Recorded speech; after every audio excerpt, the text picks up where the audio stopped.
Hi, I'm Teresa from Phoenix Gate Crafts, and today I'm talking about cotton. So, cotton is a cellulose fiber, which means that it is a plant-based fiber. And it's actually one that most of us in the United States wound up learning a little bit about because we learned in our slavery unit in 8th grade about the cotton gin and about the cotton plant. So, cotton is actually this little tuft of fur, so to speak. It's not fur, but it looks like a furry flower on the end of a cotton plant stem, and inside of this little ball are a bunch of seeds, and the cotton gin helps to clean out the seeds from the cotton itself. As a result of being plant-based, cotton has absolutely no stretch. It is just what the plant is. And most plant fibers are very similar to that. I'll probably be talking about bamboo and linen in separate videos. But cotton is the plant-based fiber that is very prevalent here in the United States. It's also fairly inexpensive. So, cotton, a different brand of cotton. Oops. And this is actually a blend. So, because it is a plant-based fiber, cotton has some qualities that are very different from wool and other animal-based fibers.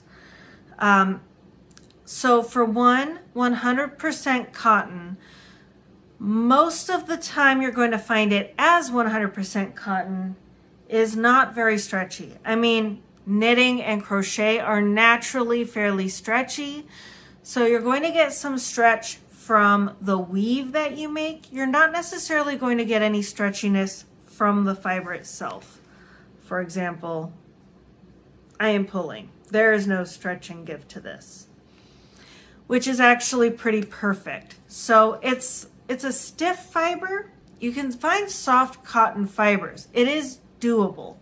And in fact, one that is very soft is Pima cotton. It is very soft. It is still not very stretchy. Like, there is no stretch to this fiber. But it is softer because of the process that goes into making Pima cotton. Cotton is considered to be sometimes one of the hypoallergenic fibers, but like I think I said in my acrylic video, just because it's considered to be hypoallergenic does not mean nobody has an allergy to it, and you can be sensitive to the feel of cotton. So, cotton has some qualities that are very different to wool. In fact, on a sliding scale of wool to something else, I would consider cotton to be the opposite of wool in many ways. For one thing, cotton doesn't felt. The fibers just don't behave that way. For another, cotton is not particularly absorbent. It will take in some water, but water is honestly more likely to roll off of it. Cotton is also very good at dealing with heat. It has a high burn point. So if you actually stick it on a hot electric burner, you have time to grab it off before it lights on fire. It doesn't melt. It's pretty sturdy, actually. So it actually makes very good washcloths. This is actually my favorite washcloth pattern. I kind of BS'd my way into it. You cast on an odd number of stitches when you're knitting. I say about 25 to 35, depending on how wide you want it to be. And you just knit, purl, knit, purl, knit, purl, and alternate. Then you turn it around and knit, purl, knit, purl, knit, purl. You create this lovely seed stitch, which gives this enough scrubby that if you're putting soap on it and rubbing your body, you can get some dead skin off without actually making it too rough and hurting. It also makes a pretty good scrubby for pots and pans. And that's because cotton is the go-to for pots and pan scrubbings. Some of the best items I have ever made for the kitchen are all cotton. If you do, in addition to washcloths and towel hangers, and you can make little soap saver scrubbies, you can also make actual pot holders. So this is the kind of pot holder. It is a single crochet pot holder on the bias. I'll link in the description box the pattern for this. It's not my pattern. But this is awesome because it's a double thickness. And I made this one. It is 12 inches by 12 inches. I can put a whole pizza pan on it. Straight from the oven onto this, and the bottom rarely gets hot, so it effectively protects the surface that it's on. If you put hot stuff like that onto acrylic, it's going to kind of melt and get this funky, crackly, tough feel to it because you've got melted plastic. And wool plus heat plus moisture equals felting. So wool isn't very good for use in kitchen or bathroom items.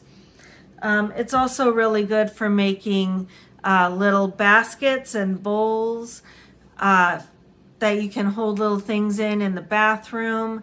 It's really good. It's also very sturdy. If you're going to be making clothes with cotton, at least 100% cotton, it's really good for crop tops or anything that you need that's functional but not too stretchy. It also makes really good tote bags because although the tote might stretch because knit and crochet stretches, it's going to de-stretch when you throw it in the washer. And that's a really good benefit. Cotton is 100% machine washable and dryable. So if you spill pasta sauce on your cotton, you can actually wash it in the washing machine to get that off. It also makes really good like cup cozies or teapot cozies. One of the things on my bucket list to make is a French press cozy. So my husband's French press coffee doesn't lose all of its heat right away. There's a lot of utility for it.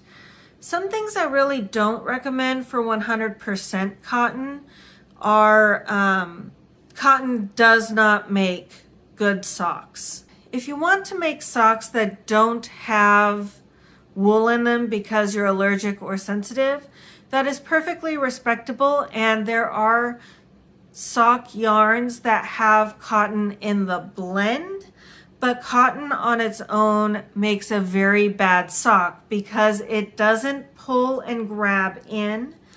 It has no stretch or memory, so it doesn't grab the foot and hold on to the foot the way that wool does. And you're going to feel every single purl bump, every single stitch under your weight.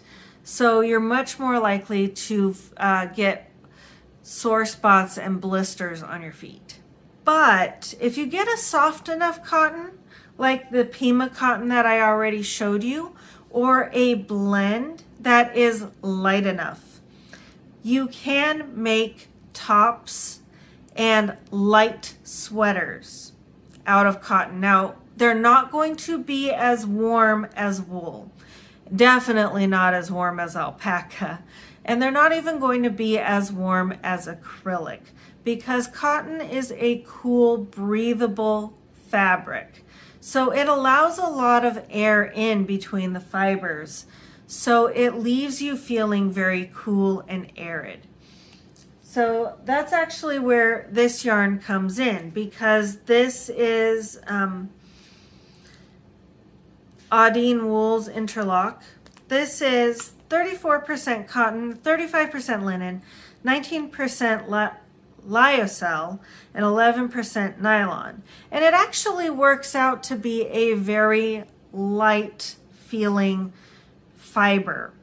So this right here, this teeny tiny dense little ball, this is 100 grams of 100% cotton. Cotton is very heavy. It's also very durable and very good for outdoor things as well. And you see how much more of this there is for this 100 grams with the combination. So things that typically go very well with cotton are other plant-based fibers. You might find cotton mixed with acrylic, but more often than not, you're going to find cotton and linen mixed together, or cotton and flax, because linen is the fiber from the flax plant. You might also find cotton mixed with bamboo, and you might find cotton mixed with bamboo and silk to add to the drape, the sheen, and the general softness of the fiber. Now, cotton is often recommended for babies because it tends not to have an allergenic effect. If you can get a soft cotton, either 100% cotton or a cotton blend, that actually works out very well for babies who have a lot of difficulty managing their own heat levels until they get a little bit older. So especially if you've got a baby who's born in warmer months or in a warmer climate, cotton's a very good option. You'll want to make sure that it is a cotton or a cotton blend that is very soft, and especially if you get a brand that has a cotton baby yarn, that would be ideal. If you're in a very cold climate though, you might want to skip the cotton and go for the acrylic, or if you're feeling brave, the wool. But 90% of the time when somebody asks what yarn should I get for making baby blankets or baby clothes, the recommendation is for cotton. So anyway, I hope you found that helpful. Happy crafting. Bye.